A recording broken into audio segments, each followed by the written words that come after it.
Hey you guys, today I'm going to install the ever controversial fuel rail plug. Mine's been acting up. When I've left the house a few times and I'm getting on the throttle, I'll completely lose all power. It'll just spit and sputter like it's running out of fuel. I gotta let off, hit it again, and away it goes. And the other reason is sometimes when I'm on the throttle again, it'll surge on me as I'm accelerating pretty heavy. So I'm going to try this Evil Energy fuel rail plug I got from the Amazonians. I believe this was 20 bucks. Not much to it. It is basically just a plug. It's got an O-ring, and with any O-ring we're fitting into a friction fit, you'll want to coat it with diesel, or you can use oil, preferably the same type of oil you're using in your crankcase. So we'll go ahead and get started. This job doesn't take long. I know anytime you modify your vehicle, there's risk involved. Whether you're lifting the suspension, there's more risk of flipping the truck. And it's no different than changing this fuel rail plug. Basically, it won't relieve any pressure if it builds up too much. Now, this has a safe working pressure of about 28 or 29,000 psi maximum, and that's the safe pressure. It can go higher, and it'll survive, probably quite a bit higher, but there is a risk. So, by all means, if you do this, you have to know that ahead of time. I'm a mechanic. I'm assuming the risk. If anything breaks, well, it's my fault, and I'll fix it. This truck is just very lightly modified, the EGR Delete. It does have 5-inch straight pipe Flow Pro exhaust turbo back, and as you can see, it's capped off here. And it's tuned. It's been tuned by Energy Diesel. It's got anywhere from an additional 50 to 180 horse. That's their numbers. That hasn't been tested. I do like the added horsepower. I usually keep it on the 50 horsepower setting. I find it's nice to use the extra horsepower to pass cars, and the odd time when I pull up to a stoplight and there's 2 lanes, somebody will pull beside me and I just know they want to get ahead of me, and I'm guilty for not letting that happen. That's a real pet peeve of mine, when somebody pulls up beside you at a stoplight to get ahead of you. So needless to say, the added horsepower comes in handy for situations like that. So anyway, I'm going to go ahead and swap out this fuel rail plug. Like I said, it's a quick job, so we'll get started. That noise you hear in the background is my goose. She likes interaction, and she also likes to be heard.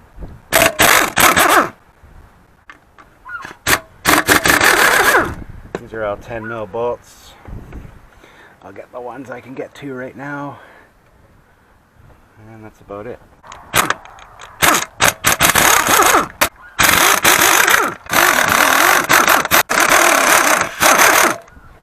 I just grabbed a magnet to get these 2 out back here. It's a little easier.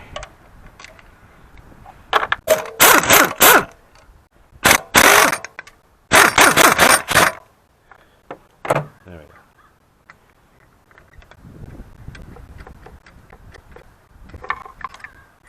Okay. All the bolts are out, so this should just slide out of the way. I'm going to cheat on this big time. I'm not going to take out anything more than we have to. Just make enough room. And that is enough room. So the rail plug down here, which I've shown before, down here is an 18 mil. I'm just going to double wrench it, crack it loose, and then thread it out by hand.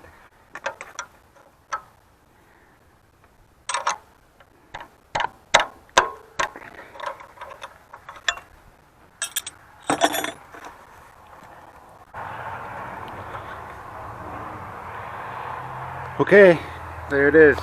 So a little bit of diesel came out, which is perfect. And I'm going to use that on my new gasket. I'm going to take my old factory relief valve, put it inside this nice little container. Evil Energy. I'll put a bit of diesel here on my finger, grab the old O-ring, take it out, just put it on the new one like that, and that's it. We'll start threading this bad boy back in.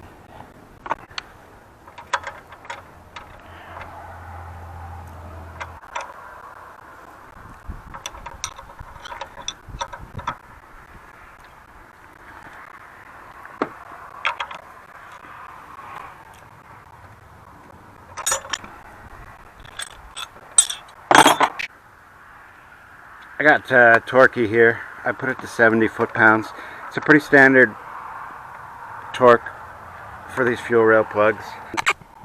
The rail plug sits in there almost flush, so you really gotta make sure the socket's on good, otherwise you'll round the corners, it'll look like crap and you might not be able to get it out. So push that on there and give it a little torque. Now, that's it. Let's throw it back together here quickly. I got a bit of dirt on my gasket here. I just want to blow off without getting too much inside.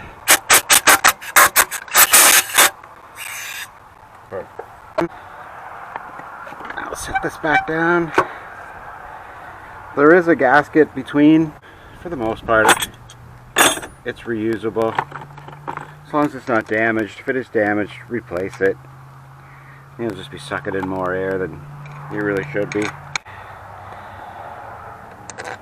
our dipstick tube bracket on. I'm just going to use the 3/8 impact gun to put these bolts in. They do have a torque. I'm pretty sure it's around 18.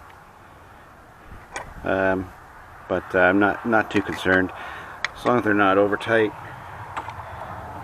it'll work just fine for me.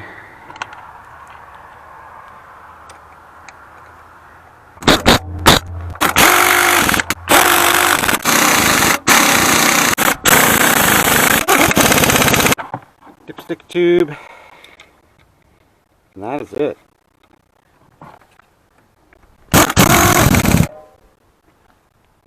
That job is complete.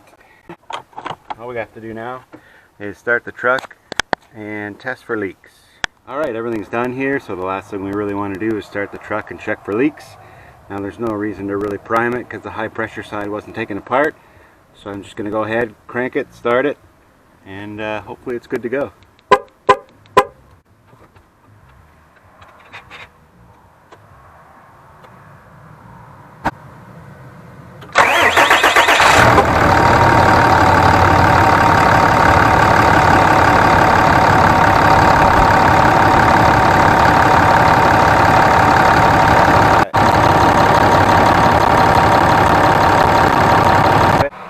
There you go, it's all done. It's really fast. It's probably the easiest way you can do it. It'd be nice if you didn't have to take off this air intake here. It just won't, it's just a little bit too long to squeeze by it. But I mean, everything comes off real quick, real fast, real easy. It shouldn't be a problem. So if this is something you want to go ahead and try yourself, this is the best and easiest way to do it. Like I said, I accept the responsibility. If anything bad happens, I don't expect it to. Like I said, I don't really pound the truck or get my fuel rail pressure overly high. Then I'm worried about an issue happening. The last thing you want is diesel spraying all over your hot engine. Anyway, there you go, guys. Thanks for watching. We'll see you on the next video.